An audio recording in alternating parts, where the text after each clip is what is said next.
Good afternoon, everyone. Welcome. I call to order the January 18th, 2023 Student Achievement Committee of the Whole meeting for the Cincinnati Public School Board. Ms. Wagner, would you please call the roll? Ms. Bolton? Present. Mr. Craig? Here. Ms. Jones? Here. Mr. Morosky? Here. Mrs. Weinberg? Just say it. Here. Dr. Moffitt? Here. President Lindy? Here. We'll get started with just a couple notes of opening before our first item on the agenda this afternoon.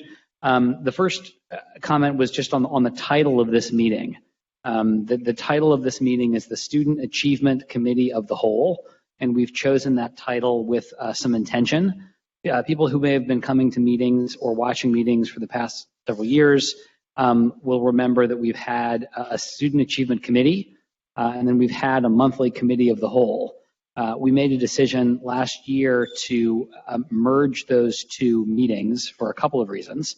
I think chiefly the most important responsibility of the school board is student achievement. And we felt strongly that all board members should be a part of monitoring student achievement and those discussions together. So we merged the former Student Achievement Committee and the Committee of the Whole into the meeting today, which is the Student Achievement Committee of the Whole. And we were just using the Committee of the Whole language because it's the full board, all 7 of us, and not a group of 3. So excited to do even more of that in calendar year 2023. And I think that today's agenda does a nice job of making sure that really all of our discussions today is focused on student achievement. Second, one thing we have not done yet, but that I hope we can do very, very soon is get to a list of board priorities for the next 3 months. Starting a year ago, we did this at our first board retreat in calendar year 2022. This was in mid-January on a Saturday, and we did that again several times over the course of the year. And it's my hope that at the upcoming retreat, not this Saturday, but the Saturday after that, we can have a good discussion about what our most important board level priorities are for the next 3 months. So I do have an ask to my colleagues associated with this. Sometime between now and next Saturday, it's a week and a half from today, I would love the chance to connect with each of you for about, it could be as short as 5 to 10 minutes. I'm happy to talk longer too, but to hear from you one-on-one, what do you think is most important for us to win on over the course of the next 3 months? And then we can come in to that retreat a week from this coming Saturday and discuss everyone's perspective as a group, do any voting that we need to do, but arrive at some clarity on what our most important board wins are for the next 3 months. Any questions about any of that so far? Okay, hearing none, we will keep going. And the first item on our agenda for this afternoon is around evaluation timeline. I think we are still waiting on our superintendent. So we will hang on for a second and we will pick up as soon as she is here.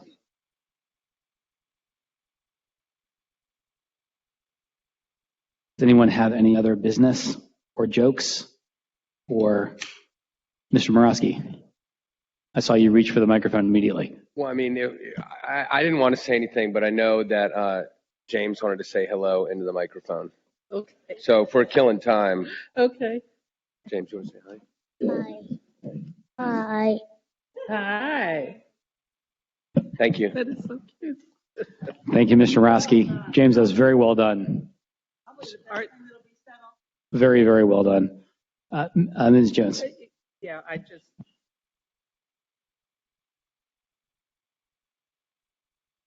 I think Karen just went to grab her. Yeah. Okay. Any other questions while we are waiting? Okay.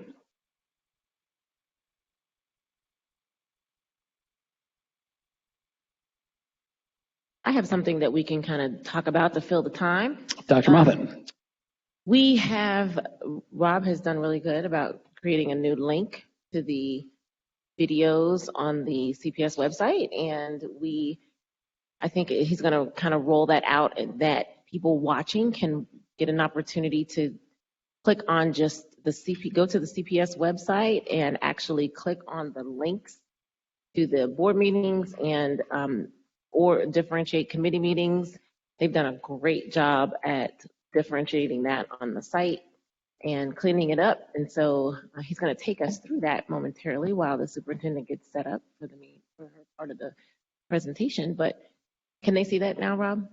So if you go to the website and click on Board of Education, then it will take you to this page. And now you can actually, click on Meeting Broadcasts, and voila. You now have the board meetings differentiated from committee meetings. You can just see this in one spot. So we're now directing people back to the website.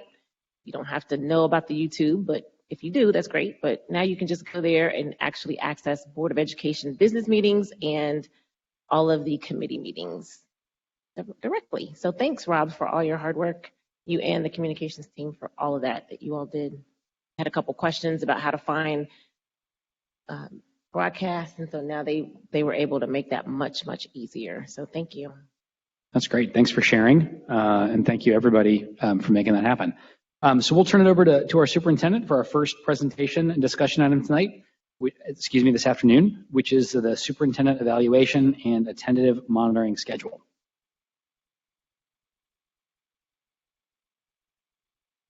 Thank you, President Lindy. So the first, it's really not a presentation, it's just a document which we have reviewed before. To this document, I added the tentative dates based on when our board meetings are, of being able to provide updated information for the board to serve as monitoring. So this document you've seen before. The only thing that is added to the document is across the very top, you see actual dates that have been placed in based on our board meetings and when information is available for us from those board meetings. So our first mid-year information would be on February the 27th. That allows us to move through all of our testing, it allows us to move through testing and get the reports back that come with testing. Then we believe that our end of the year data would be the most available for us by the board meeting in August. So that would be the second time. And then our beginning of the year data based on what was done this year with data would be at the October 23rd meeting. And I believe that this is what I was asked for in terms of providing any updates around what the monitoring schedule would be. Thank you, Superintendent. Any questions for the Superintendent on the proposed progress monitoring schedule? Ms. Bolton. Yeah, thank you for this. A couple of questions. And this might actually go to President Lindy. What is before us, does this match what we had within your contract? Because it was very unusual that the evaluation will be put into a contract. I thought it was a good thing to do. And I just wanted to make sure that this matches what that language was. Thank you, Ms. Bolton. This question for me? I think so. Yeah, I'm so sure it does. I'm sure she can. can answer, and she says, I imagine it's the same thing. I think we'll find out. But this does match very well what was in the contract. Great. The contract says a couple things. One is that there will be an evaluation based on targets that are determined in advance. And I think the board did a really nice job of that over the course of earlier this year. And you can see all those here. The second was that there would be a reporting on how close or far away we are from those targets, likely in the late summer, early fall. And so we had general counsel review that to check that it was there. You know, there's some state statutes that talk about requirements that's fully compatible with what's required in the state law. And this looks fully aligned to what was in the contract. But I'll defer to our superintendent in case I got any of that wrong. I concur. Yeah, Ms. Bolden. Another question. Since we did this prior to doing the goals and guardrails, would we or should we anticipate that as you report through this, that part of the connections to our role, to our goals and guardrails, particularly our goals, and also your initiative of Be Present, and then also the A, the B, and the C, academics and behavior and culture, are we going to be able to make connections between what you're reporting to those things that we've all committed to? I would say yes, because those are the driving indicators for what we would do, even though we focused on the evaluation before the board approved the goals and guardrails. The goals and guardrails, if we review what we have in the evaluation, in terms of the goals, I think that we see the alignment with those areas. The only thing that would be different in terms of the evaluation versus what we have specifically in goals, because all of our goals are student-focused goals. In the guardrails, we talk about what our values are and how we're looking at reviewing information, how we're looking at equity, so forth and so on. So I think that would pick up the rework that we added to the evaluation around human resources and around transportation that were not specifically called out in the guardrails, but are still very important and necessary as a part of the evaluation. Great. Thank you very much. Ms. Jones. Yeah, a quick question on the Ohio Superintendent Standards. Were there only 2 competency areas? I thought there were more. I just did not print out the other page because I was okay. this is all one document for Okay. me. I was just sharing out I was asked to share the monitoring process.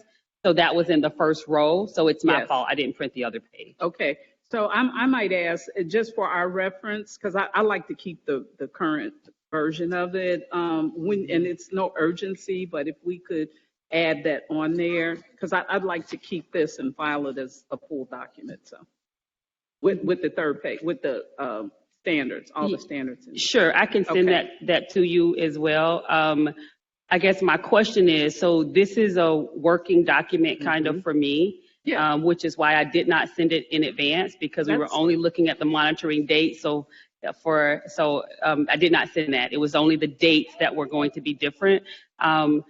So you will notice that on here, you're beginning to see us fill in some of the baseline information that was not on there before, but that was not a part of the presentation today. So Okay. the presentation, the first level of the presentation for this would be on February 27th. However, when I send out the weekly updates to you that I'll send today, I will include this entire document I appreciate that. if that's helpful. Thank There was you. not a presentation, and that's the reason that I did not send it ahead of time. Thank you, Ms. Jones. Mrs. Weinberg. I was going to also ask if you could send that to us electronically, even though I know that you're stating that it doesn't apply. I'm going to concur with my fellow colleague here. I also would like the whole complete thing. And I know that it's a working document. And I see here that you have that you're setting the target on 131.23, in which I know that you'll probably fill in that number then. So I think having that document, I don't know how you are doing the working document, so we don't have to keep having paper. Personally, I just would like it through the email and the whole complete document as well. So thank you. So just for clarity, what I am sending to you is this exact document. I think you stated that you would send the complete as she asked. Correct, with the other sheets on it that Yes. we've gotten before. Okay. Thank you. Thanks, Mrs. Weinberg. If people want to see it sooner than that, the other items for the competencies are exactly the same as the document from this fall, which people do have if you want it faster, but we'll also make sure that it comes out so that everybody has it. Any other questions about the monitoring timeline? Mr. Craig. Vice President Craig, I'll get it. It takes me a minute. Here's fine. I just, in more of just a clarifying point so that for us as we are reading through and reviewing, I think there are some things within your evaluation that will be a continuous where you'll get more and more information as we go along, right? And then there are other things within there that are more of like at one particular time, that will be the complete wheelhouse of all the information at that particular time. And so I think just for our purposes, making sure that it was clear that for some aspects of it, such as like staff's response to surveys and that type of thing, it won't be something that'll be, we'll only know it as much as we do the survey itself, not as much as you come back and talk to us. So if you haven't done a survey in between dates, we won't have additional information that will come as a result, right? That's correct. So for the middle of the year, if we're going back to the baseline information, because much of the information was new in terms of how we were thinking about the goals for the evaluation, there wasn't baseline information for that. So the one area that we knew we would have data for was the survey data. So the way that it's set up now is the middle of the year survey data would be the same as the baseline information. It's so that number wouldn't change. When we have the end of the year information for the August 7th meeting, it will include the survey data that we would have concluded in May. So it would give us, so then the cadence then goes back to when we'll actually have the data from both. So by the beginning of the year for October, moving forward, we'll have the survey data for that. And then when we do the middle of the year data, thinking about when that's done, usually that will be done right around April or May. Then we would share that information as well. And then the other thing is just that, and I think some of the data we're going to get with regard to the results for ELA, for math, for Algebra 1, and these type of things are stuff that we will more than likely have brought before either this session or this meeting or some other time. So there may be stuff that we kind of are collectively getting, and that you'll use this as a way to compile that. So we have all that information to review when we're doing the evaluation process, right? Absolutely. What we will also provide, and I know that there's more conversation to have around the tactical processes for the evaluation. But one of the things that I will provide for the board would be evidence that supports each one of the areas for the evaluation, so that everyone will have that. So yes, you get it along the way because we're doing the presentations, we're sharing the information, but at the time of the evaluation, you will get kind of a board book, so to speak, that will cover all of the areas in the evaluation, so that you also have that in addition to everything else that we've done along the way. Yeah, I think that's great. I think that goes to what Board Member Bolden was asking about earlier, which is that we will have so many different other initiatives and other things that we are also working on that will be part of our regular updates. And that for this, to get that compilation that allow us to be able to take that information and use it will be really helpful. Thank you, Vice President Craig. Any other questions or comments? Ms. Bolden?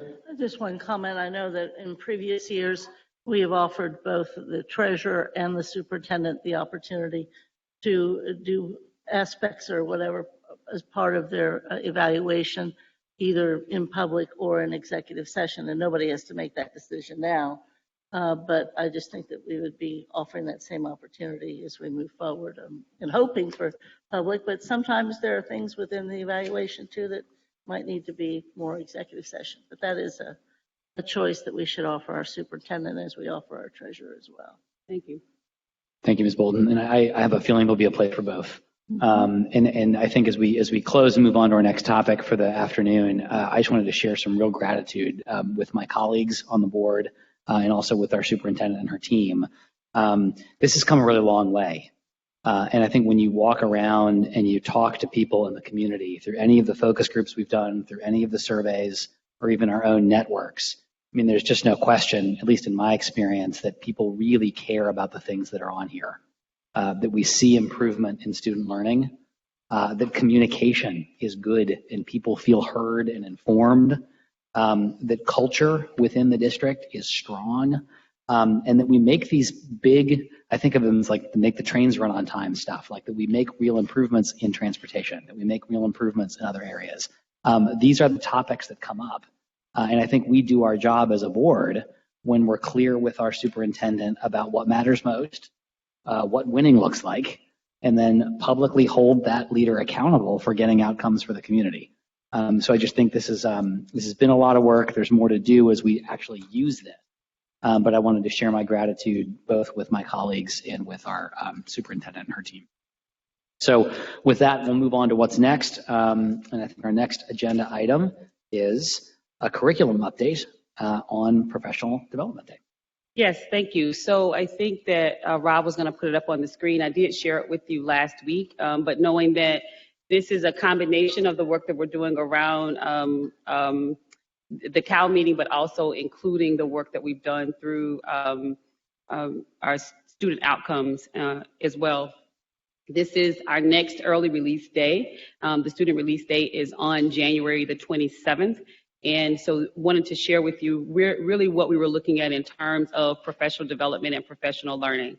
This is our third professional development that we've had so far, if we include the PD that was done as soon as teachers return or as soon as staff return from the break.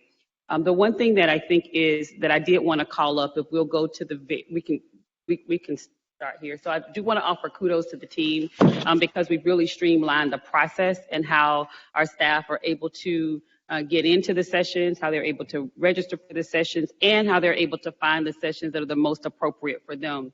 I do want to call out on this particular page as we think about what we're talking about around literacy. I think many of you have heard the conversation around the science of reading and whether or not we were doing as a district the science of reading as it's compared to much of the work that was done by others over the last 20 years. And as a state, we focus on the science of reading. That is what we do across the state of Ohio, and specifically our district has truly embraced overall the science of reading, and that's about how we are teaching our students how to read. More specifically, as we think about structured literacy, if we'll go to the next page, Rob, as well.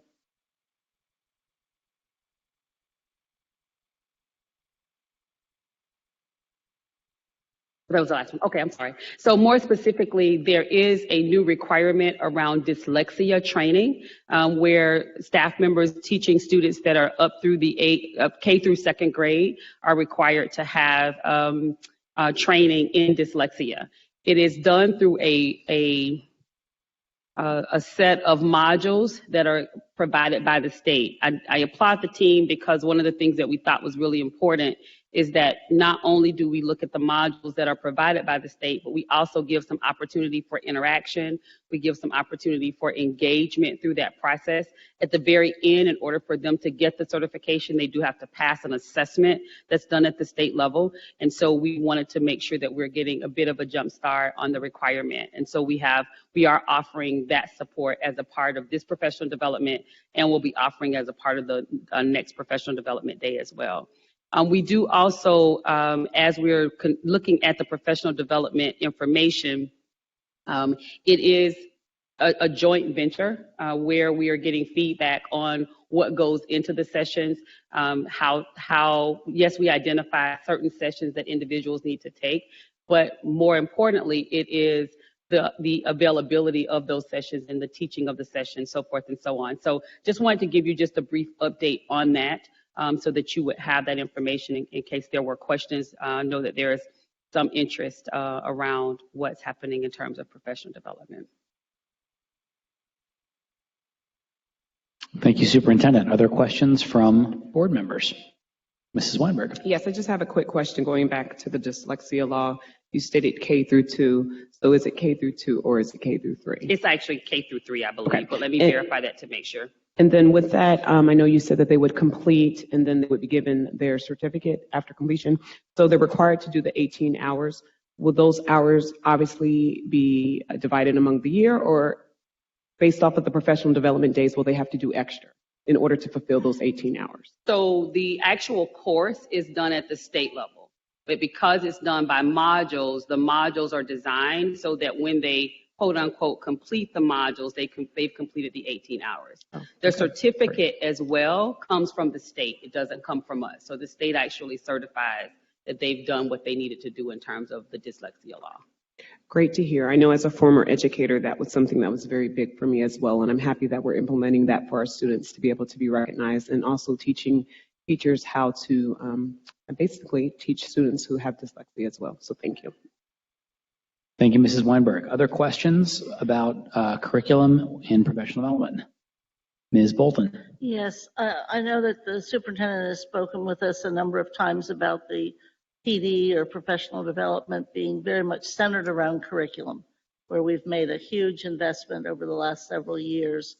And this is part of that, obviously, but does it also pertain to kind of the adopted curriculum? I've been doing a lot of reading that indeed that's a good place to focus, as well as more of a small group kind of experience. So if you could, that's okay with you, Chair, if we could, is that still a ongoing commitment? Absolutely. So if you will go back, Rob, for me, please, to the second page.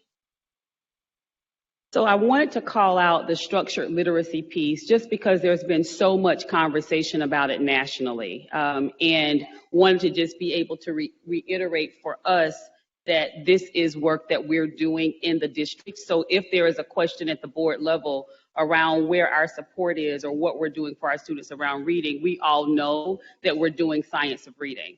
And that we also know that we are in alignment with the dyslexia expectations in terms of providing that support to our staff.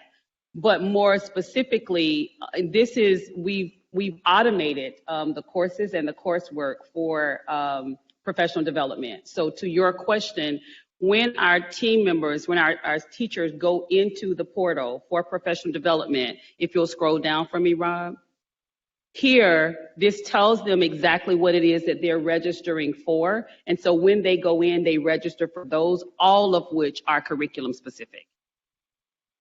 Thank you. Okay. Thank you, Ms. Bolton. Other questions about professional development? I'll share just a couple quick thoughts. I think first, thank you so much for pulling out the science of reading piece and addressing that. If people have not listened to the podcast called Sold a Story by reporter Emily Hanford, I highly recommend it. My wife listened to it in like 24 hours. It took me slightly longer, but it covers exactly this topic and how in some school districts, a generation of kids grew up without the science of reading and what some of those long-term consequences are. And we have a second grader and a kindergartner who are learning to read right now. And I'm grateful for, I think, the emphasis on this. I want to say thank you. It's called Sold a Story. And the reporter is Emily Hanford. It was very good.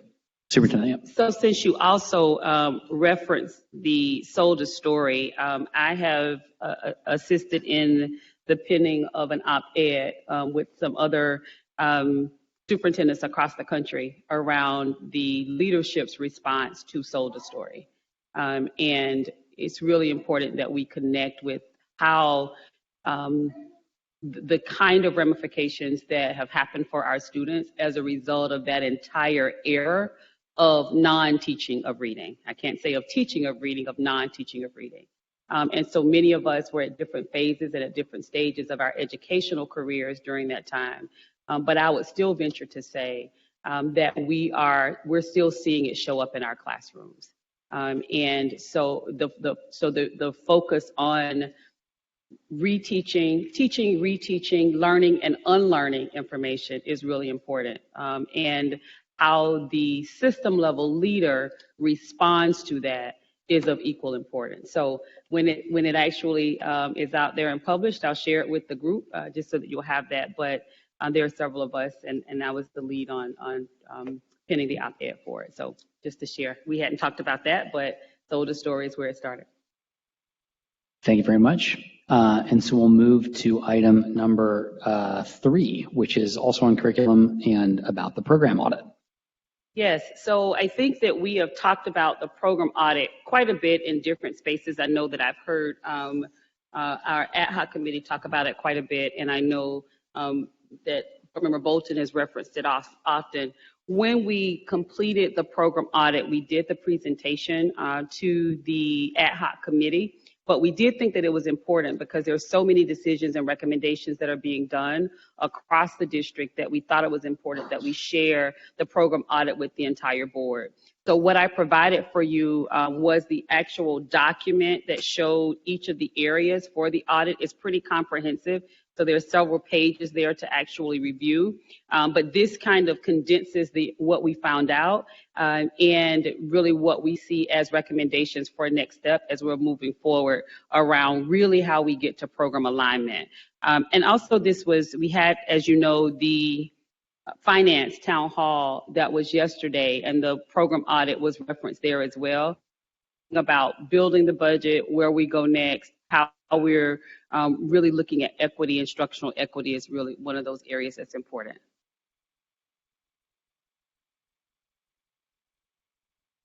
So for many, we started this conversation, and I don't know that everyone knows this, but specialized programming was created in CPS over nearly 50 years ago. And the individual that ended up becoming the Magnet Schools of America actually was a superintendent here in Cincinnati Public Schools. And so when we think about where we've been, there's been an appetite, there's been an interest, and there's been a forward thinking to really school programming and specialized programming in Cincinnati Public Schools for a really long time. Our executive summary is essentially we're determining where we're looking across schools in terms of our magnet, what we're seeing in terms of Vision 2020 programs, our career and technical education courses, our college credit courses, our gifted coursework and programming throughout the district. The findings from this particular audit show us that there are several things that we know as we begin to prepare our students for the future. We want to establish program standards at each of our schools that are supportive of the programs that are actually in the schools. We want to make sure that we expand access and achievement within college and career readiness courses and our gifted services, and that we rebrand schools to better match the current needs and strengths of the overall school. So when we think back to, as we're really digging in around programming, what we did with Vision 2020, what's happening with our magnet programs, where we are right now, we want to make sure that we're answering the question if we are still responsive to the needs of the community that we serve. And if we are not responsive to those areas, what do we do to make sure that we are responsive, so that we are offering the program and the types of courses that students and families are looking for as they're looking to CPS as their first choice school district. So by taking steps, CPS seeks to create a framework to address our generational poverty and equity gaps within the city of Cincinnati through inspiring students to pursue careers they are passionate about and providing them the support systems to ensure their success. We do believe that these programs provide the why to the curriculum, creating opportunities for students to see themselves in roles they may not have considered without exposure.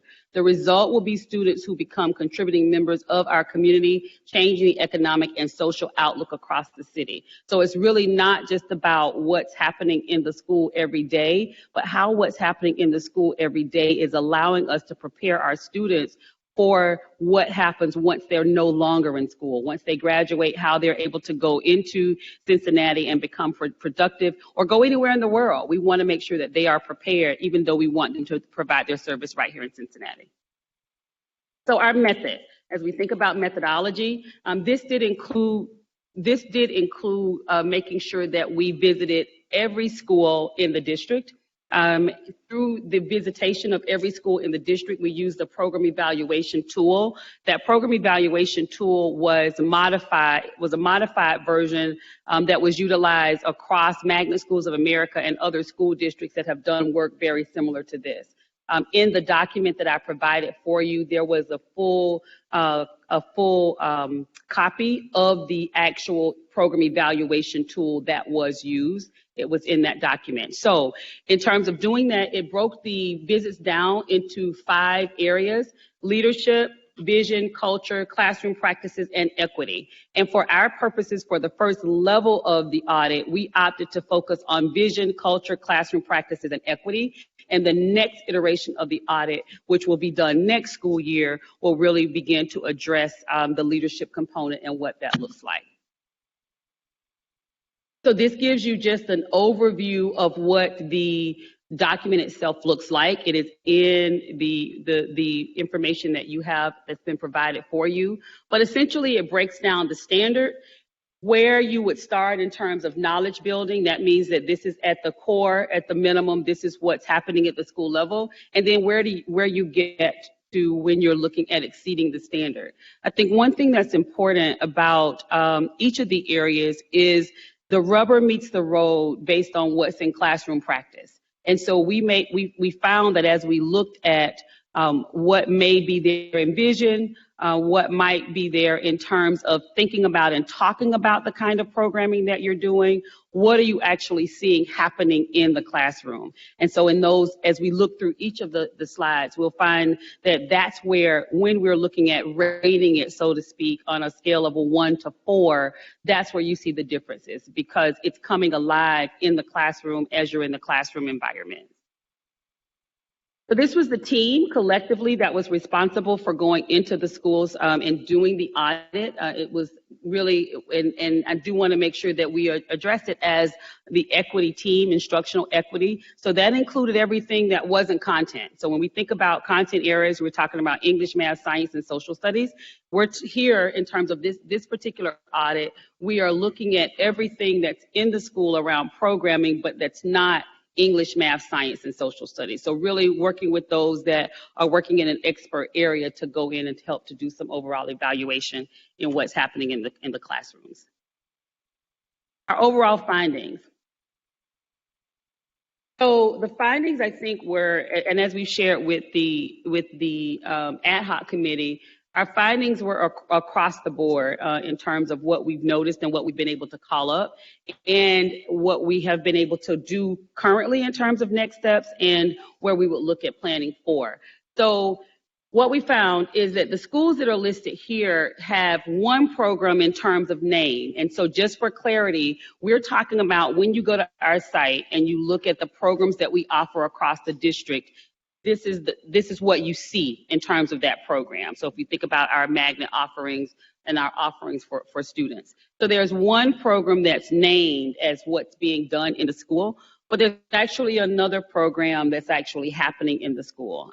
In one of the instances, we know, and we've had this conversation, the principals have had this presentation as well, and we've been able to talk through some next steps with them. But one of the things that we noticed here is, at least in a couple of the schools, we're looking at what is the best program for the school. And I think that's very timely as we have the conversation even through ad hoc around, schools, courses, alignment, so forth and so on, but how we're looking at the schools and what's happening in them in the programs.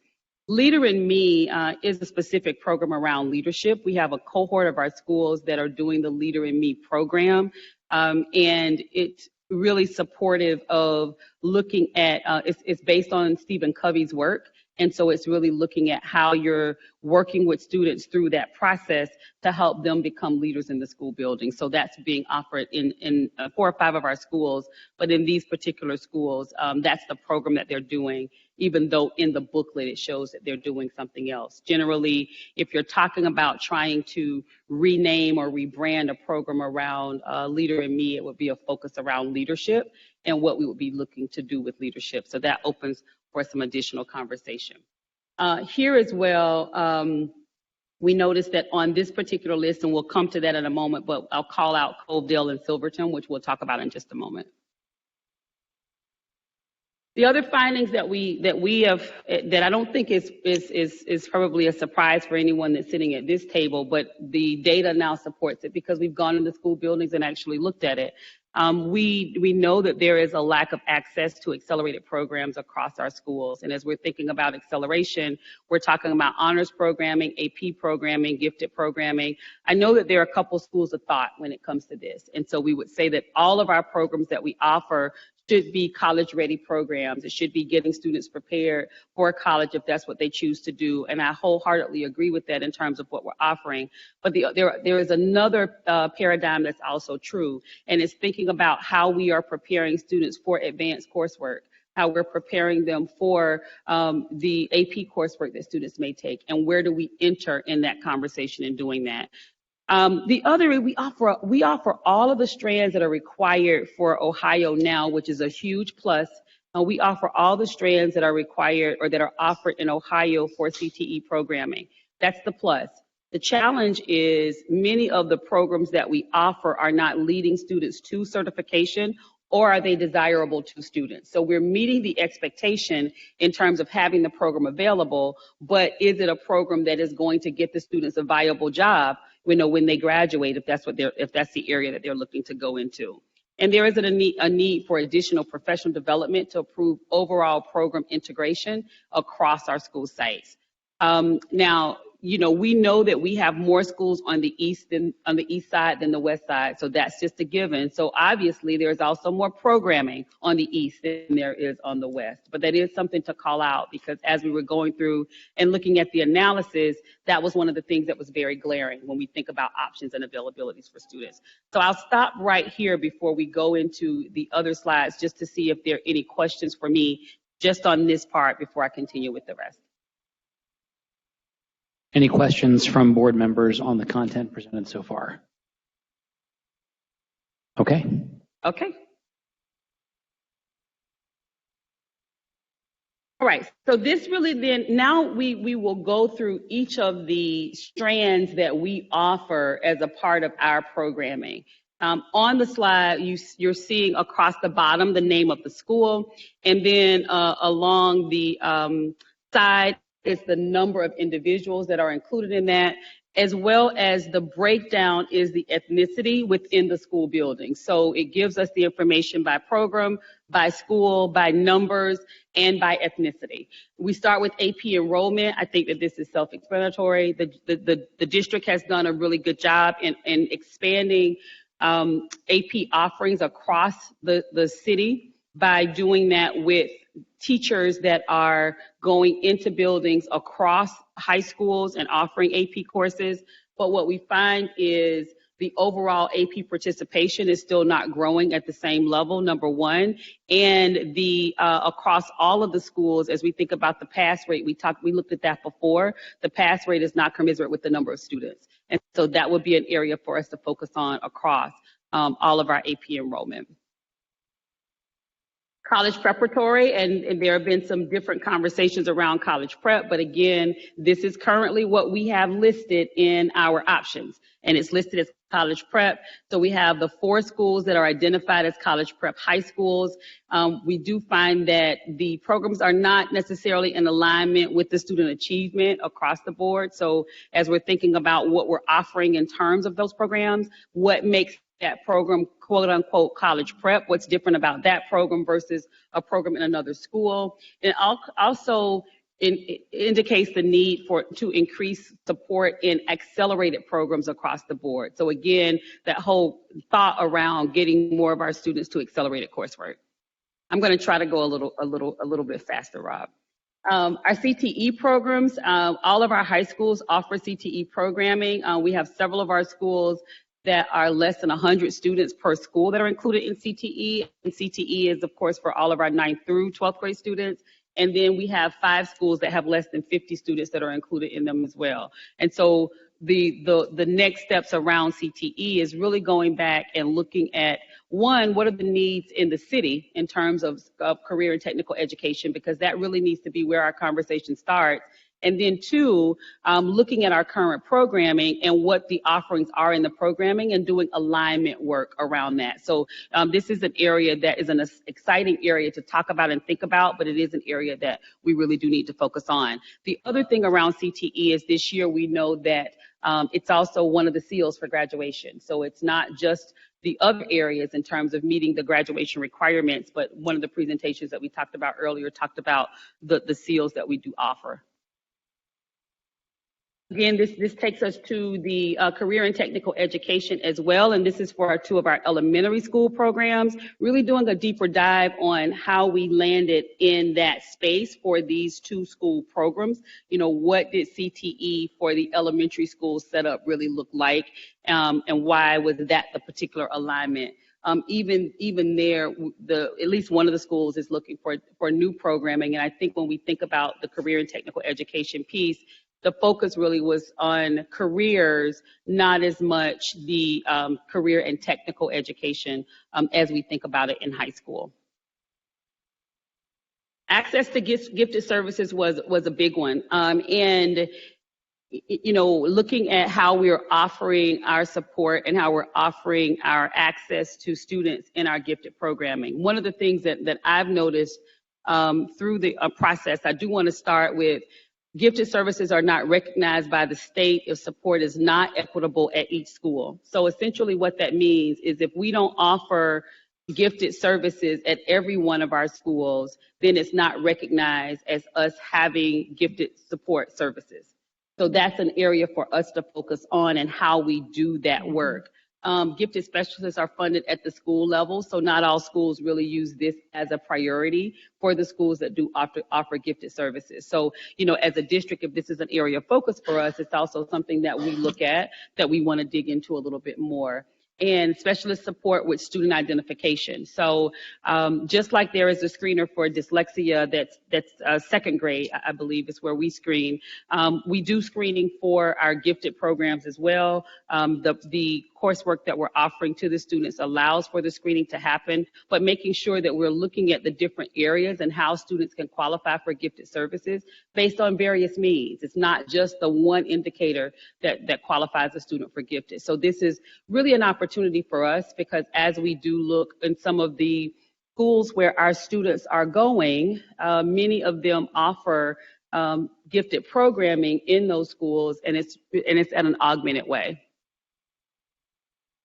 Gifted and Talented is where the two programs that we have Cheviot for elementary, and then we have Spencer that services our 3rd through 12th grade students. We do have gifted students that are sprinkled, students that are identified as gifted that are sprinkled throughout the district in other places.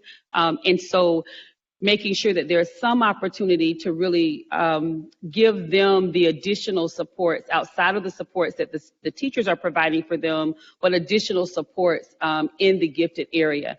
And that's just not been a huge focus for us across the district. So really something that we want to look at. The one thing that we noticed, and we had quite a bit of conversation about this in ad hoc, is while Cheviot is identified as our gifted location, 8% of the population at Cheviot is gifted. So when we look at the number of staff members that we have at the school that are gifted teachers, I think we have 4 or 5 that are there, only 8%, I think, and that I believe that equals to about 40 students that are actually gifted that are in the school. So really looking at how we're looking at the next step. And, I know now through the conversations with the board and conversations at the school level that Spencer was kind of a brainchild to identify or really begin to address a population that found support in a smaller space, a smaller environment, but they were still very high performing. The space, as we think about what we have at Spencer right now, thinking about the older students, the 9th through 12th grade students, and what that particular facility does to offer them is something that we're going to need to discuss at some point as a board, because that is feedback that I receive consistently in visiting the school and talking to the team and talking to the staff and talking to the teachers even. The students that they're able to attract, they're not able to attract students that would otherwise go to some of our other schools that they would go to because they don't have the same kind of facilities. So that's just something for us to consider. Arts and culture is a huge theme, and one of the things that was glaring in terms of this space, we see, as we would expect, that almost across the board, all 4s here was SCPA, and I would hope that our School for the Performing Arts and Culture would be, that would be what we would see for it. But in our other areas, the needs for arts integration to align with the arts curriculum is really important. And so there is what's being offered and what that looks like in a school building is varied across the other programs. And so really, if we believe that is the right program and that is the right focus for the school, then as we think about budget and think about recommendations, how do we then continue to support and augment those programs? Environmental studies, at our 5 schools that are offering environmental studies, we want to make sure that the program is align to our overall standards, that we're also looking at our organizations that can be connections for the schools. Some of our schools have connections with the organizations and some don't. For example, a possible expansion of Future Farmers of America. That would be one of them as we think about environmental studies. But there are many organizations that really support, especially in our area, there are many organizations that support the focus on agriculture, the focus on nature, and how we're truly making it an alignment and a part of what's happening in the school curriculum, not just an addendum to that. Expeditionary learning is one of the newer programs that we started using across the district, and expeditionary learning really is a curriculum that's used in our schools, in the 4 schools that are identified. And within that curriculum, there is a huge emphasis on team and culture within that curriculum. The curriculum is very aligned with standards as we think about the curriculum that we're using across the board in our other elementary schools. It is very work intensive for teachers to do the work with expeditionary learning, but the focus on crew is really around how we're looking at the community that's being included in the school building. One of the areas that we call out here is for our school, there's been a request already for one of our schools, Reese Price, that's currently doing the EL curriculum, which they really enjoy doing, but the curriculum that we're doing across the district really could be one that's more responsive to the needs of the students in the school, as well as the level of additional supports that teachers need. They're working with many different factors as they're working with the population of students at Reese Price, which is a different conversation for us to have. But I think that you're able to see that in the data when we look at the different areas that we're focusing on around vision, culture, classroom practices, and equity. Our Montessori programs. So across the board, we see that 1 in 6 of our students in CPS attend Montessori programming. The curriculum adoption for Montessori will complete spring of 2023. There is a white paper that I do have that I will share with the board. We did ask our researchers to pull together a white paper for you because there is something different generally in student involvement and student activity and student performance when there is involvement of parents, as we know. And so I don't think that we can just isolate just Montessori alone. There is a lot more that goes into that as well in terms of where we are across the board. But I do think it's a really great place to look at where we are in the other spaces. Now we want to make sure that we're able to make sure that the achievement factor meets the other areas. Project-based learning is one for three of the schools. There has been a desire to expand project-based practices. Project-based learning is kind of like, as we think about, and I've heard Board Member Bolton share this the most, but as we think about college prep, for example, we want all of our students involved in activities where they can do projects and they can learn from the projects and the experiences that are happening with them.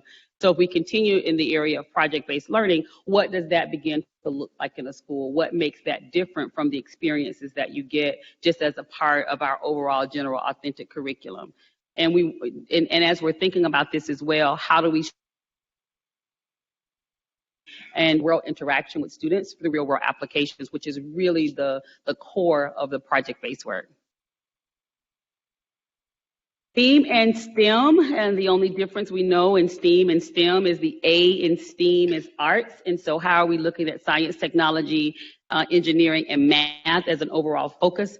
And I think that we see that there is definitely some level of interest in terms of where we are with that. But the goal is to really create more defined focus in terms of STEM and STEAM, create an actual curriculum that we're using in the classrooms around it. We have across the course of the years increased the technology and technology availability across all schools.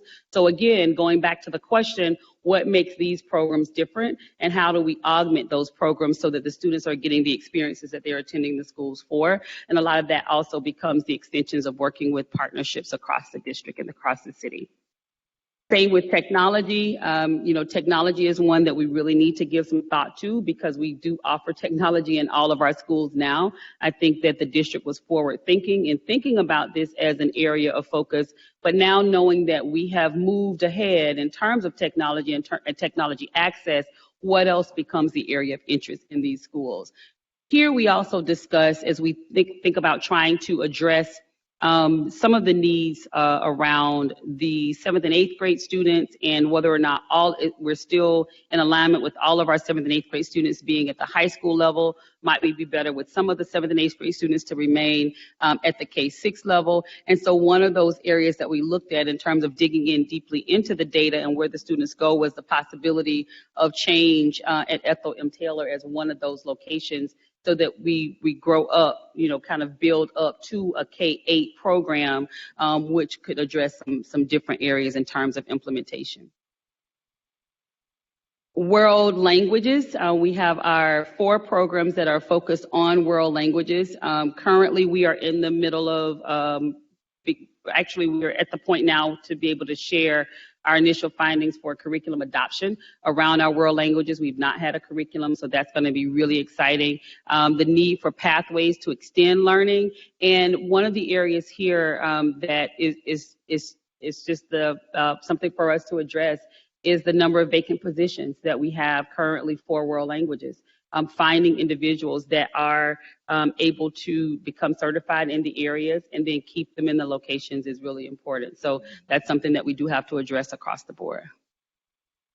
Our IB, we have 2 programs. Currently, they are both in the process of IB certification. So far in their initial visits, both of them have received quite a bit of accolades for the progress that they're making toward authorization as an IB World School. So they will be the first in our district to look at the IB programming.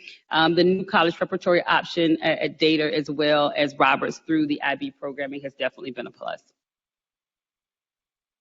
So all of that to say, there are a lot of different considerations in terms of where we go next, in terms of the conversations that we could have. The one thing that I will share here is that as we shared this in ad hoc, we knew what actually happened. Before we could really leave ad hoc, there were already questions that were coming, and there was already conversation that was coming. And I do remember both our ad hoc committee chair, Board Member Moffitt, and Board Member Bolton kind of making sure that we reiterated that this is in conversation. This is how we get information, how we share information, but more importantly, it's important for us to be able to do the work in the public, but the risk of doing the work in the public is also having information taken that may not be the accurate way. So we accept that risk. We know that it is a risk. So these are only considerations. There are no changes that have happened at this point that would not be addressed as a part of what's already in terms of considerations. So the first is to, and I doubled the one again. Okay, the first is to think about the expansion of accelerated programming. That is a huge area of need for us and an area, if I could say, of deficit for us right now. And so just some of the thoughts and conversations that we have thought about as we begin to think about where we go next with the possibility around strategy is to establish early college programs at our area high schools and starting that program with the work that's at Schroeder. And there's a lot of different dynamics that are happening as we think about the changes that are happening in the community around Schroeder. And so looking at what are the options that would allow us to better align with both Schroeder and J.P. Parker. And so the next is adding some additional theme work at J.P. Parker. We know that we've removed the college prep theme from the school, which was done several years ago. I think it was still carrying it in the brochure, but it's not really, it has not been identified as college prep. They've really been focused on environmental studies, and that's a program that they've built at the school level. And so working additionally with some pre-college work, pre-early college work. John P. Parker is still one of our more underutilized schools, even with all of the wonderful things that they have happening at the school. They're still one of our more underutilized schools. So thinking as really beginning to think strategically about how we are able to move to the next level there. And consideration to repurpose Spencer as a K-6 school. I understand that this was not a popular consideration, but it's just that, it's a consideration. And one of the reasons is thinking about facilities. Now I know, again, as I shared earlier, how we got to Spencer as the 312 that it is currently, but there are some options and opportunities to think about how we might still be able to use the space to maximize the space, but to also address some of the additional needs that we have at the district. Maximize building capacity. And so our 3 schools that are on the higher end of building capacity concerns would be Ethel Taylor, Douglas, and South Avondale. And, you know, as we've used the terminology, we use this terminology in ad hoc. I don't know that it's a terminology that's been used across the board, but thinking about kind of the east side or the central, you know, in terms of conversation. And so the opportunity to expand, i.e. grow up the K-8 programming within those school environments as a possibility, to also look at addressing some of the 7-8 population that we know is occurring in the high school. So that's something for consideration. And as a cleanup, really, it was already done, but the magnet boundaries were removed from Silverton, Mount Washington, and Covedale.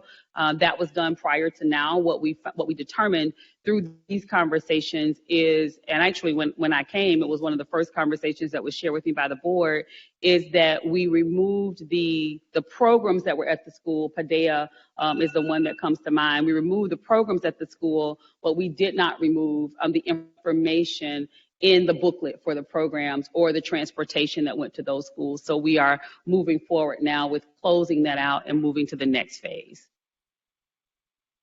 This is a little small for you to see, but you do have it in front of you as well. And so these are additional areas that we think about in terms of overall consideration, because we wanted to address the capacity and think about where we are with the percent to capacity. So how close we are to getting to capacity, and in some areas we are close to capacity.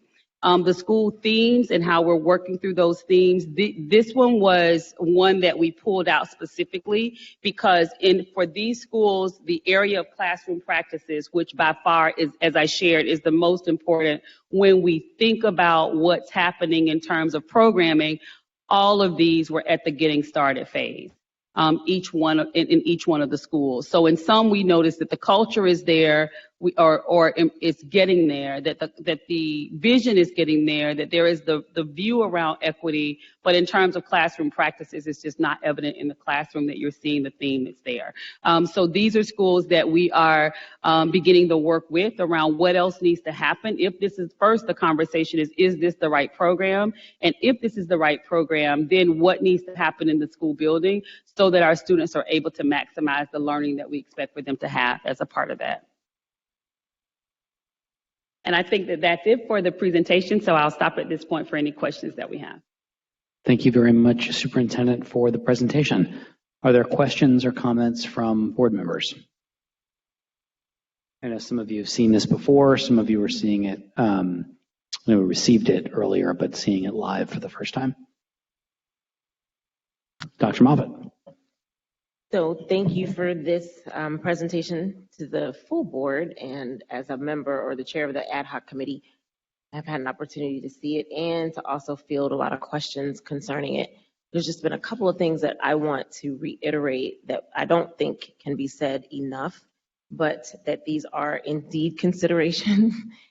You've said it, I think Board Member Bolton and myself said this multiple times during the meeting, but these are just considerations on a semi-objective perspective, looking at us from a bird's eye view. If the public would like to watch the ad hoc committee, we had an opportunity to have a little bit of historical perspective placed into the why some of the programs looked the way they looked by Board Member Bolton and I believe Board Member Jones. And that's helpful to be able to kind of put some context into how Spencer came to be and how some of our other schools migrated to what they currently are now. I will say that part of what my expectation is with regard to the ad hoc committee, this was the very first foundational level of what we needed for our work with regard to boundaries. And one of the things that I'm going to also be looking at is how does transportation, we want to talk about transportation and how does that impact us financially with regard to the buildings and the audit with what you've presented, and also partnerships to each building and each program. That also is significant for me as well to look at. For instance, you brought up John P. Parker and how John P. Parker is focusing on environmental. They have significant partnerships that bring in significant dollars to that particular school that are also important to look at from a neighborhood school perspective. So I want to reassure the public that these are indeed considerations. As a board, we've made no decisions about any programming or any changes. We've definitely got lots of work to do with regard to ad hoc, and we do have a committee meeting coming up, so make sure you check that out. But for anyone that is particularly interested, I think that the minutes or the video from the last presentation, which should be consistent with what you've presented, but with a little bit more context, are actually on the website with more discussion. So I would urge people to go and look at that as well. But also, this being a fundamental level, just a foundational level, there's more work to do before we work with the administration and the community voice regarding building changes, regarding programmatic changes. We will be finalizing the work timeline, the work plan timeline, but we really want to have community engagement. That is how we got here with a lot of our programming from a historical perspective, was because the community wanted specific things and the board was able to accommodate that. And that voice is significant. We also want to have teacher voice. We want to have parent voice. We've had community members attend our ad hoc meetings and specifically ask that we, as a committee, invite questions as to why do parents choose the buildings that they're choosing. All of those things are significant and should impact the work that's being done to build upon the audit that you've done. So I just want to assure or reassure, if possible, the community that we are really indeed wanting that community engagement to shape some of the considerations and build those towards recommendations as an ad hoc, but specifically working in conjunction with the administration and the community for those decisions. Thank you very much, Dr. Moffett. Other board member questions? Vice President Craig. So I want to just say quickly three things. So first is just I want to thank you and your team for putting this together. I think one of the things that all of us had questions about is what are our schools doing? And in a lot of ways, this goes to show that there are some things that we knew about, some things that we need to update and correct, and then some things that they're doing quite successfully. I wanted to talk a little bit, though, and just maybe reference something I think you said in regards to some of the AP testing and some of the other programming with regard to like CTE as well, is I think some of the struggles also is that it's not just a once they get there issue. So one of the things that I did hear from some folks is that some of the struggles with AP is that are the students prepared to enroll in and take an AP course when they get to that level? And so in some ways it is about some of the goals that we're setting, some of the other work that we're doing as a district to prepare our students as they progress to be prepared when they get to a level in which they would be able to be successful in an AP exam. So I thought I heard you say a little bit about that earlier. The other one that I wanted to just highlight is that as I look at the list of schools in consideration, it is very, very stark to me that our high schools are not necessarily balanced in a way that works for how our district is set up. And I think that's one of the things that, you know, we eventually will look at and eventually we'll talk through and eventually work through as a district. But, you know, we have one high school that has underutilization of the space, and then we have almost every other high school at overcapacity. It tells us something, right? It tells us that there is something that we need to think about. And so we see that in other schools and at the elementary level as well, that we do have an issue of just trying to address and give people information so they can make the best decisions for their students and put them in a school that works well so that to Dr. Moffitt's point, we can look at other things like how does this affect our transportation? How does this affect other resources that we're implementing into those schools? Because it does appear that there are some schools that have just a space to grow, and there's other schools where you ain't growing no further than that. Like this, that's where we at. So again, I want to thank you and your team for putting that together. Thank you very much, Vice President Craig. So I think on one of the previous slides, I referenced it as our need to really focus on accelerated coursework and accelerated coursework as we prepare students for higher level courses. And one of those higher level set of courses being our AP courses. Ultimately, we are going to see the same thing in our IB courses because of the level of rigor of the course, the content, and the assessment. The goal at the end is for students, and again, there are two schools of thought, right? The first school of thought is students are better prepared for college simply because they fit through the course, right? They take the course, they've had exposure to the course so that they are better prepared when they go to college. However, the goal is for students to take the course and pass the assessment at the end so they get the college credit.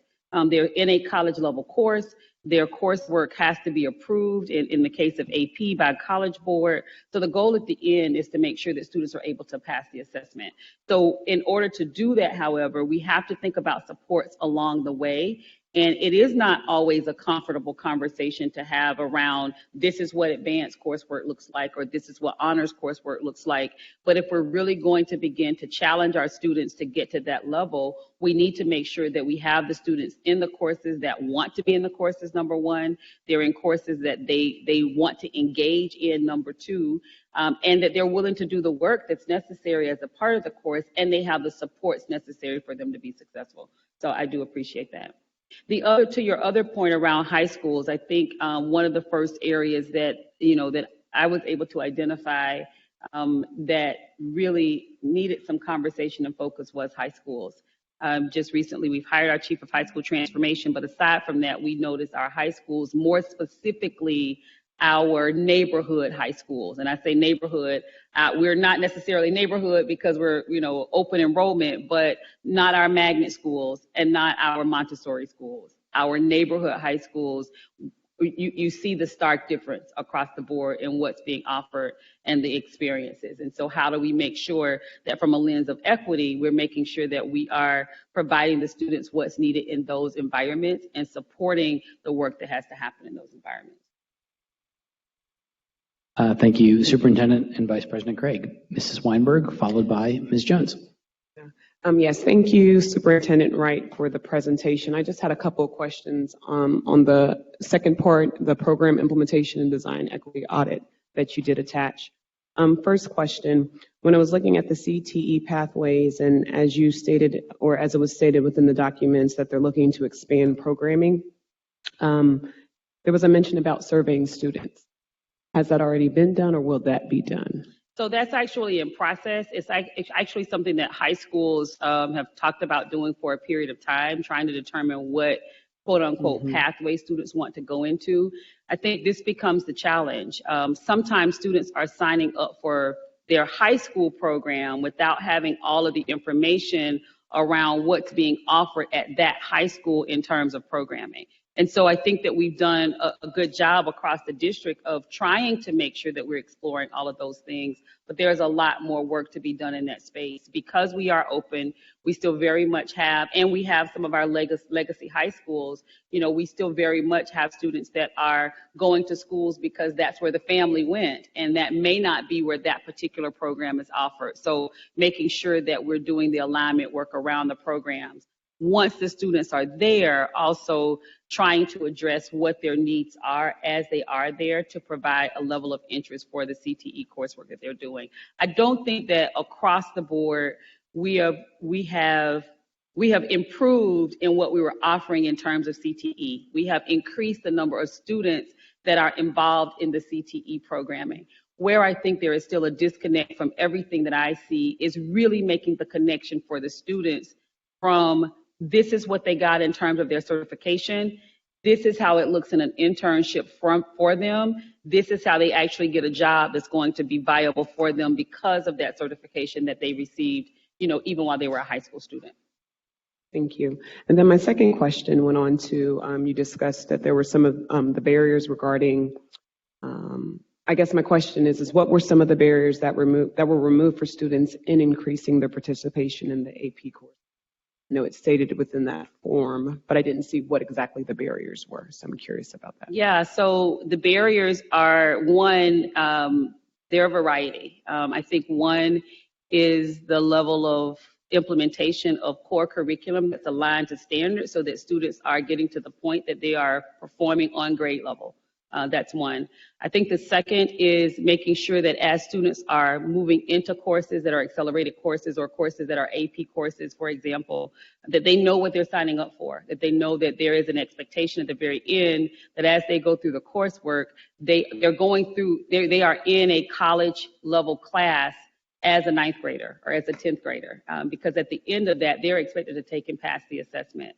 I think the third that is a barrier is making sure that there are enough supports that are available to support teachers and support students that are in courses that they may not necessarily be prepared to be in, number one, or number two, they are prepared to be in, but they need additional work. They need additional support. They need test-taking strategies. They need to learn note-taking skills, all of the things that go along with being an effective or an efficient college student. They need those things as well. And so, and also understanding that just as we talk about one of the activities that we did during the State of Schools is really making sure that we are looking at how students are assessed in terms of the Ohio State test. The same is true for other assessments that they take. So teachers, in order for them to teach in an AP course, they have to have their syllabus approved by College Board. But that's still not the assessment. So making sure that all the resources that are available on College Board, and there are a lot of resources that are available around getting students prepared for testing, that those resources are being utilized and that everyone understands how to utilize those resources. I think the third that we're also missing an opportunity around is looking at our AP potential, which is done through PSAT testing. So testing students before they get to the point of having an AP, of going into an AP class, to begin to identify students even as early as 7th grade that are showing potential already for having success in AP courses and certain AP courses. So there are a lot of strategies that go along with preparing students to move to the next level. Moving beyond those barriers, I think, will also give us an opportunity to see improved results for the students. And just my last comment, thank you to my colleague, Dr. Moffitt, for bringing up the fact about community and student voice, especially as you are presenting these considerations to the board. I just really want to make sure that we do keep that in mind. And I know that you mentioned with the gifted services, I am very happy to hear that you want to increase gifted services in our schools, in all of our schools. And I think that's very key and very important. We have a lot of students who may not feel like it's cool to be identified as gifted, even though that they are. And I think that putting a push towards that and really making that and really getting the necessary staff needed to be able to, fulfill the needs at our schools. So thank you for that. Thank you. Thank you, Mrs. Weinberg. Ms. Jones. Yes, thank you. Superintendent Wright, thank you so much for the information. Just considering all the meetings and conversations that we've had in ad hoc, I think this pulls a lot of that together in a context that we can understand, like where we started, where we are. And also we're thinking about, okay, so what's next? So I really appreciate the way that it was presented. It really is helpful to see this. I just want to make a comment and remind us and our community that when we first started this conversation a few years ago and bringing it up now, it was centered around the impact of transportation and how transportation impacts. It had to do with the cost of transportation being an open district, especially for our high schools. And it also had some implications for our start times, which we did a whole process around developing early start times and that kind of thing. I want to say that it still is about that, and I know that at some point in the ad hoc process, we'll be talking about that. But I think I wanted to say that because whatever planning we do, that's always going to be fundamentally one of the highest priorities about how we make these changes, looking at current transportation concerns and start times and all of that. So that's just a statement, and just for I'm sure that at some point it'll be on our agenda. I do have a question though. I'm trying to word this in the most politically correct way that I can. I am a strong advocate for community engagement.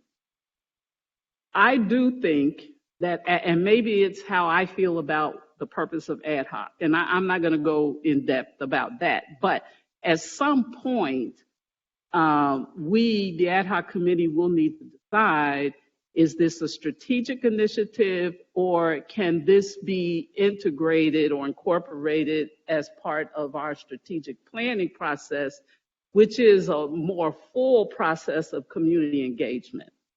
And I don't know, I guess I'm making a comment about that. I'm not asking a question or anything, but making a comment about us maybe needing to think about that, because we could go on forever and do this, and it's all good work. It's all good work, and I'm not questioning that at all, but I am questioning at what point does it stop being ad hoc, and what point do we need to think about, is this a strategic initiative that falls maybe as a higher priority as part of the strategic planning process, and when and how does that occur?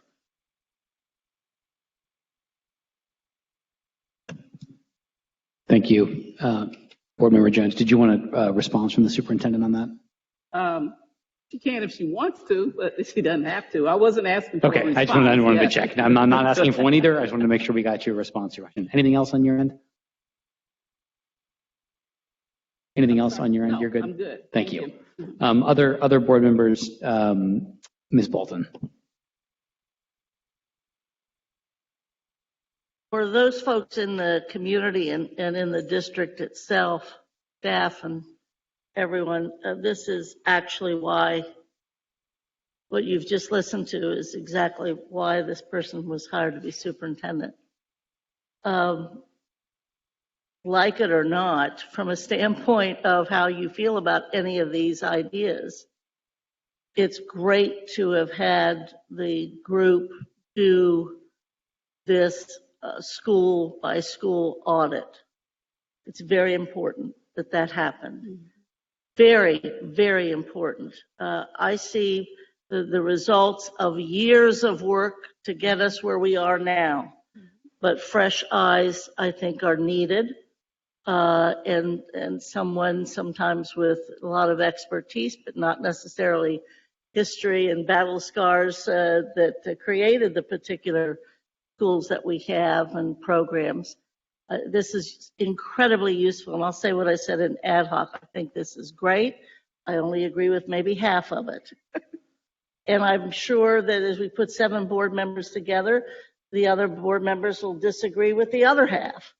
And that's why we're doing this. I see this too as a culmination of so many initiatives that we've had to do over the years, whether it's Montessori, whether it's high schools of choice, whether indeed it's deciding not to have junior highs, or whether it's in the midst of the facilities master plan, you decide to go away from K-8 and instead you start to talk in terms of PK-6 and then think in terms of the upper grades. I see this too as an effort to jumpstart our career tech efforts. I see also, very frankly, in this an attempt that's gone back a number of years about not seeing this district as strictly a magnet district or a neighborhood district. We have faced that with our population forever, with the belief that our neighborhood schools were being less treated well than our magnets. And we are no longer just neighborhood and magnet. We are a preschool system. We are shall we say, international system. We have all kinds of systems within our system, a Montessori system. This is a group of, and this effort, I think, can help bring all those systems together. Real quickly, it's very unlikely that I would think that a board would agree that Cheviot shouldn't have gifted. And I'm sure the West Side. I remember when the board tried to close Sailor Park, and 8 buses arrived from Sailor Park to testify as to why we shouldn't sell it to a charter. So these are things that, we have an empty audience today, but moving forward, community engagement will be engaged. I feel very, very strongly that we have to have the engagement, but I also, and I think Mr. Morosky might agree, we've been doing this already for a very long time. Very long time. And there's stuff that didn't get done. So I think if we could, I think Carolyn said, we could spend the whole rest of the year doing all this. And I think once it starts to be a strategic initiative, it doesn't get done. That's what I've witnessed. We have the great energy at the beginning, and then we fizzle out. This is a better start to a grand plan rather than a strategic initiative. And this grand plan can be worked out with the community and the experts and the administration and this board. And I'd like to think of it as a grand plan, but it's built on what the ad hoc was first decided to be doing, which was looking at the building blocks and boundary lines of all of our elementaries. And what will be the end of this, to Carolyn's point, it is about our operations, but I'll tell you what it really is about, and I think the treasurer says this often, it's the cost of choice, it's the cost of quality, and it's the cost of equity. We can't keep doing what we're doing now. In many ways, the funding for COVID helped save us. The reality is, if we focus on the cost of quality, the cost of choice, the cost of equity, and begin with this wonderful idea of at least getting enough knowledge to have a grand plan, this is not something that we can spend 10 years on. We can't even spend 5 years on this. We got to be looking at 3 to 4 years, and it can't be done in fragments, bits and pieces, because as you've witnessed, you change one school, you're going to be changing other schools. And we have to do it in association with our community and whatever is best. But I applaud you for doing this. And I'm happy to fight over whatever part I want to fight over, and with my colleagues or with the community or with you. But this is, in part, why you are here, and that's the challenge. Thank you, Ms. Bolton. Any other board members? I'll share quickly some last thoughts, but I think we heard from everybody. So just swiftly, Superintendent, I wanted to say how interesting and helpful I found this. And I think that the comprehensiveness of the audit and also the rigor of the audit with the different rubrics that you and the team have used were just very, very, very helpful for me. So I want to say thank you.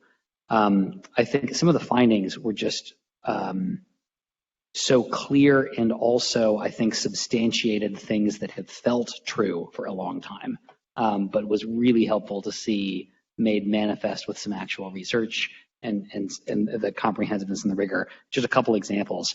The titles of schools and the mismatch between how we hold out a building and what's actually happening in the building.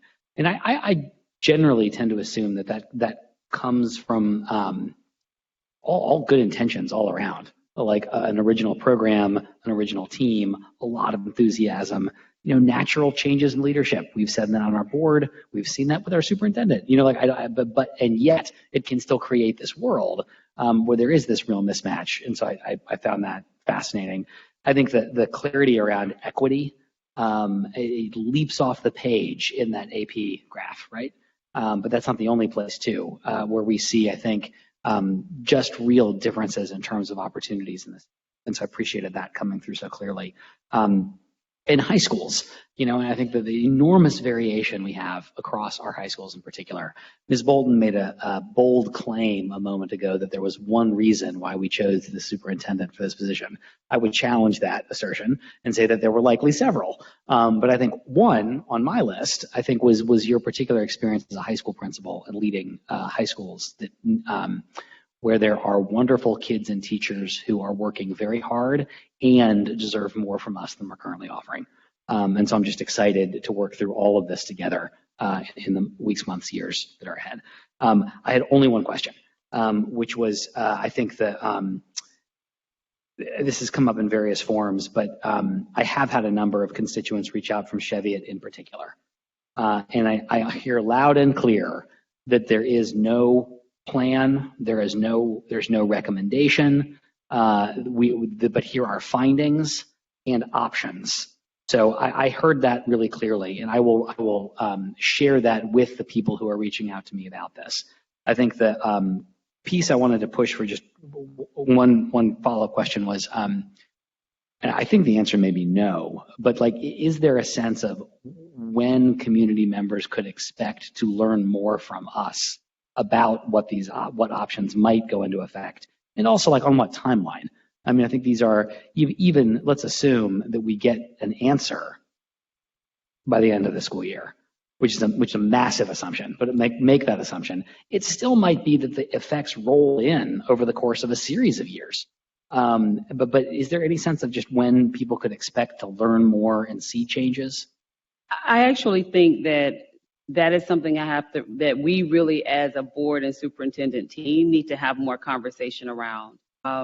There are some of the things that are here in terms of recommendations that are recommendations that have been socialized at school levels because it's things possibly that they've been talking about for a long time. They knew that something needed to happen. They just weren't quite sure what. And so then when you come and you give them deeper information around the what, then it gives them more to work with their ILT, with their LSDMC. But I think the greater question becomes, what is the will of the board and really aligning what the next steps are? Because I see this as a process. The first is determining where we want to go. We have really good information about where we are, but the next step is where we want to go. So ultimately, there are some decisions that have to be made around open enrollment, right? And how we're going to begin to make those decisions. So that's one. I think the second, it's beginning to have those conversations at school levels, at school sites, so that community is able to come into schools, to come into school buildings, to give feedback, to get additional information around what we're thinking and what we're proposing. The third piece of that is using that feedback to then refine what the overall process is. So I really see it as, if we are given the green light to begin to move forward, then we can move forward in terms of what our overall recommendation for an initial plan would be. And then that becomes the starting place for us to then add to or take away from. But I don't know that administratively or for the leadership that we have been given the green light to say, okay, it sounds like this is where we want to go. We know what the initial desire was. You know what it is that we want. Let's take this and work with us and bring us back a plan that we can then begin to pick apart, refine until we come up with something that's really what we're looking for and that we may be able to implement, at the beginning of the 24-25 school year. That's helpful. I appreciate it. Thank you, everyone, for your engagement on this topic. We have one left this afternoon, and it's about 5:34, so I think we're doing okay on time. We're going to move to item 4, which is a strategic plan process discussion. So opening up the discussion as a follow-up to the conversation that we started at the last board meeting. At the end of that board meeting, there was conversation from Board Member Bolton around the larger components of the strategic plan, which included really having dialogue around vision and mission and what that looked like from the school level. And for me, in terms of working through the strategic plan, really the process that we're looking to use, how we're looking to do that process, so that we're able to get the initiatives, the focus, the strategies that will help to support the goals and guardrails that we've established. So with that, I think that that I would really like an opportunity to have more discussion around that second part, so that we can really talk through what that portion would look like, so that we are not waiting to get started on building the plan and working with the community and the experts to build the plan, but that we're able to get started in that process. So that was really kind of a place to have some discussion. I have ideas for what it looks like on the strategic plan side, but as Board Member Bolton shared, and I think the board agrees at this point, that that is the how, and that we agree that the how sits with the leadership and the team for what the how looks like on that side. But there are some greater areas: mission, vision, overall, a term I used before was forecasting as well, for where we go next and what that looks like and what's the board's pleasure around that.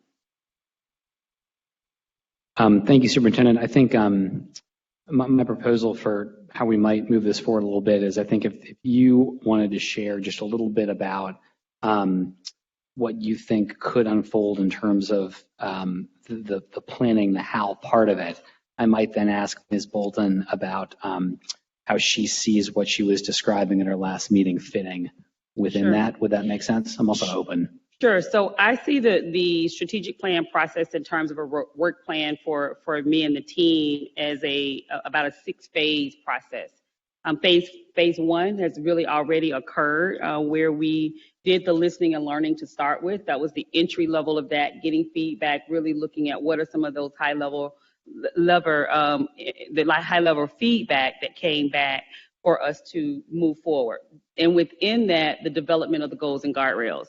The next phase moves into development. And so really taking about a 6 to 8 week period to initiate a development process that would include the overall process and structure for development. So I see that happening, from the onset, starting February the 1st, such that by the 24th, we've been able to move through that process, get the feedback, look at the strategies, and really see if we're in alignment with where we need to go in terms of the goals and guardrails. Then spend the next month or so really preparing for refinement, right? Bringing it back to the board for this is where we are right now, just for additional feedback, going through a refinement process, and then bringing it back to the board to determine, and I don't know if the board approves the strategic plan, or I'm not clear on what the decision point was in terms of that, but having that done by the end of April, with the goal of using then the time from May, through the end of the year while we're moving into implementation in July, but using the time from May through the end of the year and forward to really work through awareness, make sure that our greater community is engaged, they know where we are in terms of the strategic plan, and they're able to consistently see themselves in that and provide feedback. So that's just in terms of the phases that I see and what those phases may look like. Thank you very much.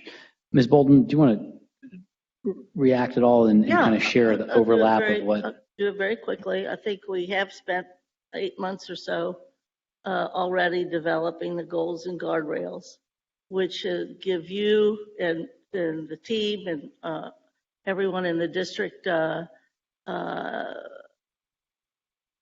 what we're valuing and what your goals and guardrails are.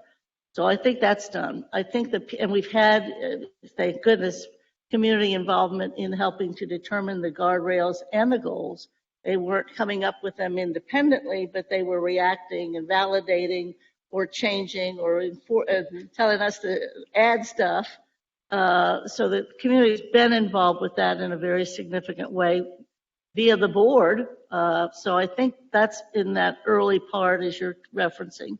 I'm hoping that the part that you're referencing is you all pursuing how to get these things done and be able to report back, and this is the plan of how to get these particular things done. I believe the thing that is missing, and I think other board members believe this too, is some anyway, is what's missing is that vision, mission, and forecast. And I think this previous discussion we just had lends itself to wanting to engage the public in what the vision, which we've had since I think 2017, and mission since 2017, and then to have the community, the people, as I think it's a Great City Schools call them, the owners of the district, help envision what they want to see in this coming decade as part of Cincinnati Public. And I'd like to spend time in a parallel and not redundant, because you've got the goals and guardrails and boom, but I think it would be important for us as we lay the groundwork for some of this other stuff that we're going to be doing, is to have 8 or 10 weeks of public engagement to help us determine, let the people that own the district determine what the vision and the mission is, and help us, all of us together, kind of determine to what the forecast would be. Is it over the next 5 years? And not necessarily the how, but the what and the why we want to be there. And we've got lots of fundamental things. We've got our equity policy. We've got our anti-racism policy. We've got all kinds of things that are ready. Now this other school audits that you've been able to produce. I think I would want to see in this coming winter months, and that would be like February and March. Of course, in Cincinnati, winter happens whenever it wants to happen. But I think through February and March, we would be engaging the public so they have a sense of ownership about this and lay the groundwork of acceptance for what it is that you all are coming up with. And that could help inform our budget. It could also help inform all kinds of dialogue that we need to have with the public, not about the how, but by the why and the what and the future. Thank you. I want, as a point of clarification, and then I want to just ask reactions from either our superintendent or board. Like what I think I'm hearing you say, Eve, is that what you're suggesting could operate really nicely in parallel with the sequence that the superintendent was describing. Yes, none of us have time to be redundant, and we spend enough time coming up with cool stuff, especially I think the guardrails. Right. Yes, this is done in parallel to re-engage our community, to help figure out the vision, mission, and the forecast, the future. I think it's vitally important that the community join us on that, and that we get it so that it begins to inform board work. Yeah, and so I think rather than administration work. With that, I think it's just helpful to hear that there's like a proposed way to work on the how in alignment with the work we've already done around goals and guardrails. And there's a proposal around some additional community engagement, around vision, around mission, around where we want the district to be in 5-10 years. That's how I'm interpreting forecasting. Yes. If that's wrong, tell me. But I just wanted, like, do other people have questions or responses? I think what I'm hoping for is we can get, I think the strategic plan is incredibly important. I think the process by which we get to a final version is really important. And what I'm working on is trying to get as close to a coalition approach to all of this as possible. And I'm delighted that there's a possibility that there's a suggestion from our superintendent, would also engage community members, would think big picture, and within this year, so that in our next budget can actually reflect all of this. If there's just a consensus or coalition approach to that, I think that's really exciting. But I also want to check to see if other board members have questions. I would just add too that the RFP that we issued when we first began this work lasts until June of 2023, and it fits within that time frame. And in that RFP, if you'll all recall, the possibility of having multiple experts help us or get us through was part of that RFP. And we even toyed with the idea of having two or what have you. But so we're still under that. I think we're, general counsel can correct me, but I think we're still at least within that time frame. And that time frame works well, sort of well, for our budget efforts and the other stuff we're involved with. Yep. Vice President Jones. Sorry, Board Member Jones. It'll take me a couple of weeks. I'm gonna get it right. It just takes me a second. Thank you. I agree with the thoughts and the suggestions that Board Member Bolton have put forward. The community engagement piece, I think, as she was talking, I was thinking about what we did in the Goals and Guardrails community engagement and all of the information that I know Dr. Moffitt referenced this all the time that did not get incorporated or brought in. And that there were some important things that relate and tie so very closely to what our mission and vision is. And I think I do agree that it needs to be parallel. And I do agree that it's something that we need to get started very quickly, having said that, I'm in support of having those be parallel efforts. Thank you, Board Member Jones. Mrs. Weinberg. I'm just going to agree with both of them. I'm going to keep it short and sweet. I totally agree with getting the community involvement, especially as it relates to our mission and especially as it relates to our vision. And I look forward on getting started. Thank you. Thank you. Other questions, thoughts, Dr. Moffitt? So having been a person who was appointed by Laura Mitchell to this strategic planning committee as a community member, I think that is super important to have community engagement and influence regarding how we align ourselves with our vision and mission. As a participant, I was like one of 30 people, and it was a way for us to collectively unify around where we brought our interests to see us in the board and to see us working with the board and administration. It wasn't really in lieu of, but it was definitely collaborative. And I also want to point out, I know I did when we were doing our engagement sessions and people brought up ideas, just as Board Member Jones said, I told them, this is not part of the strategic planning process. And so to exclude or not have a process that's formalized when we specifically said that that's what we were not doing, I think would not fare us well with regard to the community.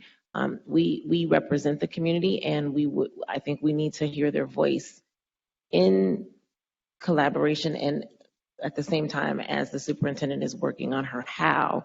But as coaches, we need to definitely inform the play. And so I think that to have community involvement is significant. Having said that, I recognize we're talking about a very short window, which would require a lot of time on our part and effort. But I think as board members, but I think that it is significant enough to do, and I'm committed to doing that. Any other reactions, questions? Thank you, Dr. Moffitt. Mr. Craig, Vice President Craig, it's coming. I think, again, I think Eve's idea to do this kind of in collaboration with the efforts that are being done by the superintendent on the how to do our vision and mission idea is great. I think one of the things that we struggle with in our communication at times with the public is also defining what we are doing, right? And making sure that it is clear what we're asking of them. And I think one of the things that we learned from the goals and guardrails conversations is that sometimes we can be very clear with what we ask of them. They're just going to tell us what they want to tell us. And so in some ways that's helpful. And in some ways it's important for us to keep that in mind as we go through the communication process with them, because one of the things I don't want us to be in a position of is, and I think we did a little bit of this with the kind of parking lot idea, and to have the ideas that people were spelling as to the hows that they wanted or the things that they specifically wanted done. And I think there's a time and a space for the superintendent to have in her process for her to get the community feedback on specifics of the how as well. And so one of the things I think we can be very clear in communicating out as we do this is that there are opportunities to be part of both the conversation around the vision and the mission and the conversations about how does the district itself accomplish those things. That is somewhat distinctly different in some ways, right? Because, to the point we already had this conversation today around some of the considerations that were proposed in the ad hoc committee that folks took as we change the whole district tomorrow. And in a lot of ways, we want to have them have that opportunity to have that conversation with your team and the folks working with you all as to what will happen in a specific school or what's going to happen with a specific program. But for us as a board, we want them to tell us, look, I want a district that does this in 5 years. I want a district that has these type of programming in 5 years. I want a district that gives me this and, that type of conversation that realistically, yes, you'll need to know about, yes, you'll want to hear about, and we want to marry the two together, but they are very different conversations. And so I look forward to us building that opportunity up so that we can do both of them while also communicating it out clearly to the public as to what we are reaching out and talking to them about. Thank you, Vice President Craig. Superintendent, any closing thoughts here? We have this is a meeting intense week and a half here, folks, because we have today, we have Monday, then we have the work session on Saturday. So this is not your only chance to talk about this. We'll likely talk about it again at least one of those two meetings. But I did want to give our superintendent the last word. Thank you. I think I think that I am hearing alignment from us on what this process is. I know that we have made so many strides forward with who, quote unquote, owns what. And to hear that this is a process that will work parallel to the work that we really have to get started in doing around the building of the strategic plan, I think is very positive. The other piece of that I think is also something that just, is kind of reiterating it, just like we say in terms of the work that was shared today for the program audit, that it's in conversation, it's in discussion, it hasn't been done yet. And someone inadvertently will still send an email that says, what are you doing at Cheviot, right? That's going to happen. But in terms of this, that the work for the board is really getting from the community any updates or clarification around the vision, updates and clarification around the mission, and forecasting, whether that's 5 years, 10 years, whatever that magic number is, where would we like to see the district positioned? What I caution us about and would really be interested in the facilitation around is making sure that this does not become another conversation around the goals and guardrails, because we already have goals and guardrails that have been determined.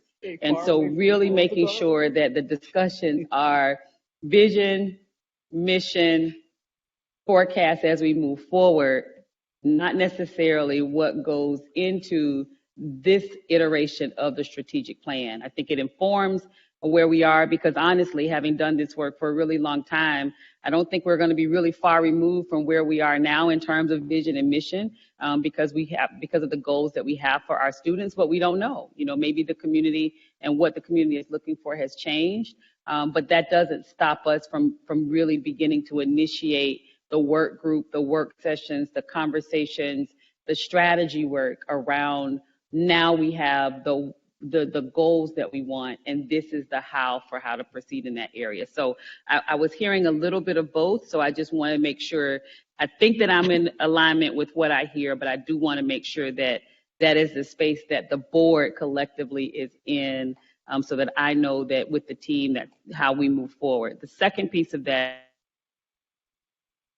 is, Board President, if we're discussing this again at the meeting on Monday or the work session on Saturday, if we discuss at the meeting on Monday, I can have available, because I do have a draft already of the project plan, so to speak, for the work plan, for the strategic plan side of it. If that's something that the board would like for me to share as well, I can share that also. I think if people are interested in seeing that, sure. I think we have some other items on Monday's agenda too, and we'll have more space and time on the Saturday. Perfect. So I think it'd be a little bit easier. Okay. But if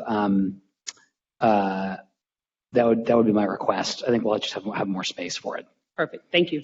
Yeah. No, thank you. And I appreciate everybody's engagement tonight. I feel like we had a strong student achievement committee of the whole, where we looked at evaluation that involves student achievement.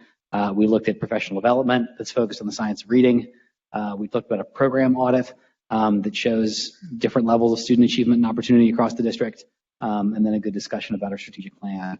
So thank you. And having no other business before. Yes, Dr. Moffitt. I do have a question.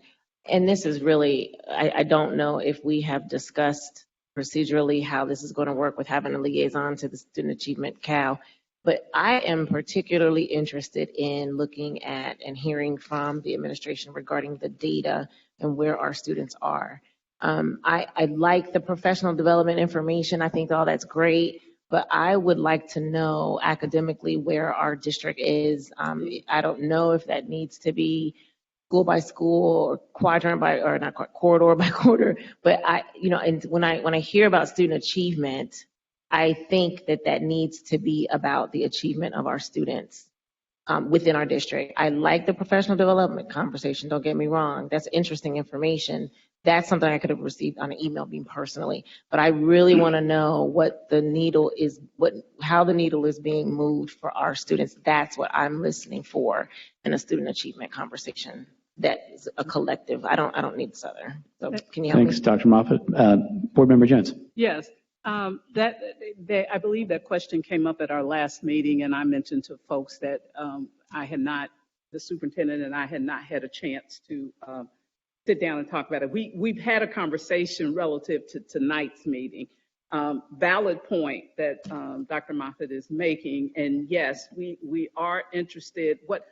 What the next step, because you were the one who asked about the process, and I said we haven't sat down yet, but that's our next step, is to sit down and work through that to find out what the interests of and the priorities of the board are.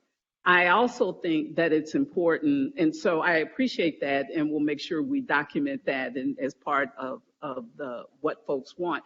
And I would encourage, I would suggest that other board members, if you have some really high priority areas, just send that to me so that when we do sit down and talk about it, we can work through that process. Most of the way I see it right now, most of the student achievement CAL stuff comes from what we've written in the work plan. What is missing, however, which happened over the past several years, is frequency of how reports with, data reports and things come up. And that was a gap over the past 2 years, but a lot of things happened that impacted that. And so I do take that, I do take your interest, I do take that very seriously, because if we don't know the information, we can't see the data, you can't, respond or make decisions around that. So I do think it's important. We are going to have to sit down and kind of prioritize, which I see fundamentally as a superintendent's responsibility, but in the context of what's in the work plan, what's required of us as directed by our bylaws is what I'm using as the foundation for our discussion. And then we can unfold all the other stuff from that. Does that make sense? Thank you, Vice President Jones. Superintendent, did you want to respond? I will defer until the other board members Okay. respond, and then I'll respond. Mrs. Weinberg. I just had a quick question, Board Member Jones. So do you think you would have that, obviously, by the next CAL meeting, we would have that information beforehand? I don't know, by the next CAL meeting? Oh, yeah, we'll have it before the next CAL meeting, yes. Thank you. Dr. Moffitt. So I just want to clarify what I'm asking for. I think we have a work plan in place that you mentioned some of those topics. What I'm specifically looking for is, this is budget season. And so if there are going to be considerations with regard to the budget, then I want to hear academics around that. So I think that it's pretty simple, that we've got kind of a timeline about what needs to be discussed already, but particularly aligning it with what we have, the decisions that we have to make with regard to the budget. So if there are considerations around specific areas, I'd like to hear those academics around those areas. And that's what I'm looking for. So I did hear you say, send it to you. I guess send what we want for a topic to you. Is that what you're saying? I would say, yes, I would say for now you can send it to me. Again, we haven't talked about what that process would look like, but one of the things we have to do is we have to give this meeting the focus that it needs. And so we're going to have to prioritize. That's why when we talk about a process, if we have 7 people feeding information to the superintendent, our agenda is going to be. Yeah, I would suggest you can send those ideas and suggestions to me, and we'll work on that. Now, at some point, I feel like once we sit down, and President Lindy should be involved in that too. Once we sit down and work through this, it's the superintendent's responsibility to sort of make sure those things happen in this meeting. So, I won't need to be involved in that. Thank you. I will share more with the board about the process.